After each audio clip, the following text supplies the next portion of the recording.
Alright, so once again we said this is vertex form, and the problem is going to pass through the point -4, 1. -1, I think it is. -1. Yep. And so -1 equals a parentheses -4 plus 2 close parentheses minus 3. Now I only have one missing variable. I can solve for 1. Okay?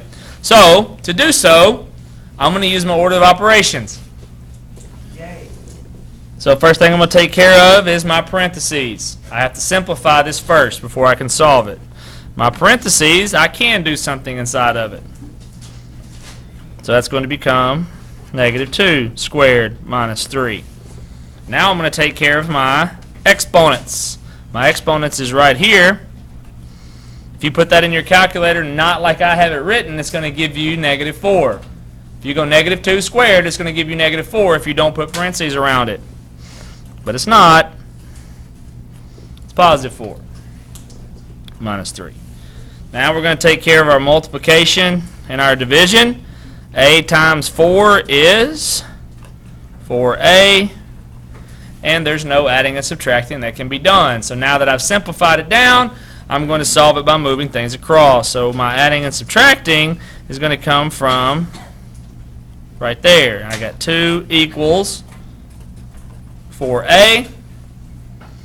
Multiplication and division, divide by 4. And I have 1/2 equals a.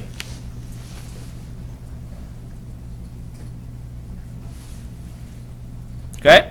And so that helps to get my a for me to write my equation.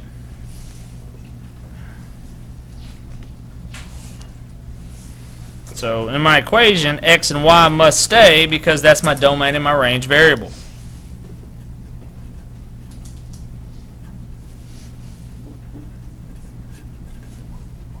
Plug it back into my original.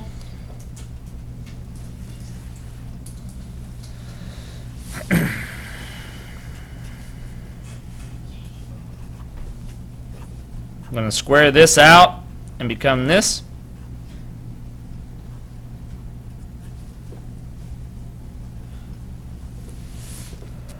Because I'm taking care of my exponents first.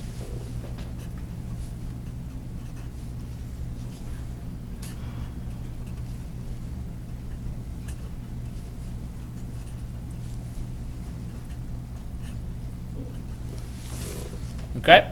Now, some of you that I've seen will take this 3 and distribute it. Okay? Because it looks like -3 times that. And that's some of the errors that I've seen us make, is you'll take it and distribute it. But that's why your order of operations is so important. Up here we did exponents first. We're at multiplication, and you're thinking that that's multiplied to it. It's separated by a sign of minus. This is the one that we will multiply through. So we have to finish condensing down inside here to get this. Now here's where my distributing or my multiplication happens.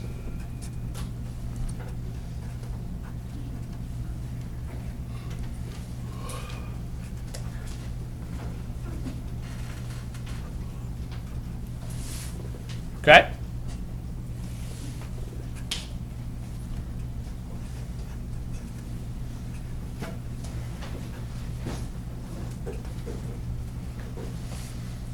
And thank God it was a half because it simplified down for me there.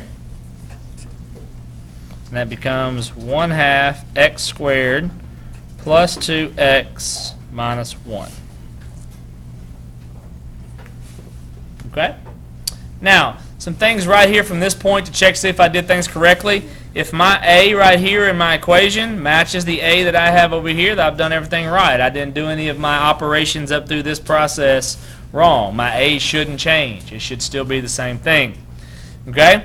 Now, that's the equation. To find the other things ask for the vertex, ask for the axis of symmetry, and it also find the x-intercepts. So I'm going to put it in my calculator.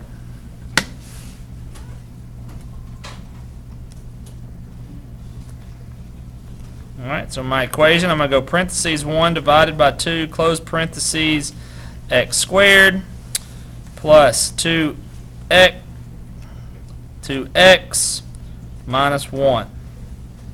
graph. And there we go.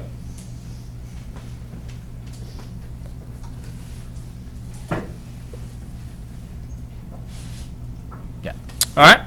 And so to find my vertex, I'm going to go second calc. I'm finding my vertex by it is a minimum. So I'm going to get across the vertex, enter, other side of the vertex, enter, and we found it. Negative 0.999999 is going to be negative 2, negative 3. All right, negative 2, negative 3. And so my axis of symmetry is going to be x equals negative 2. And now I've got to find my zeros. And looking at the graph, are these zeros going to be whole numbers? No. They don't look like it, right? They're going to be in between the little tick marks. And so therefore I'm going to have to use my zero feature of my calculator to find it, or I could use quadratic formula.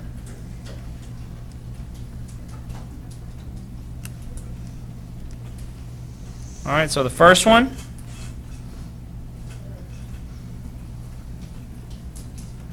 or that could round up to 0.5, 0. And my next one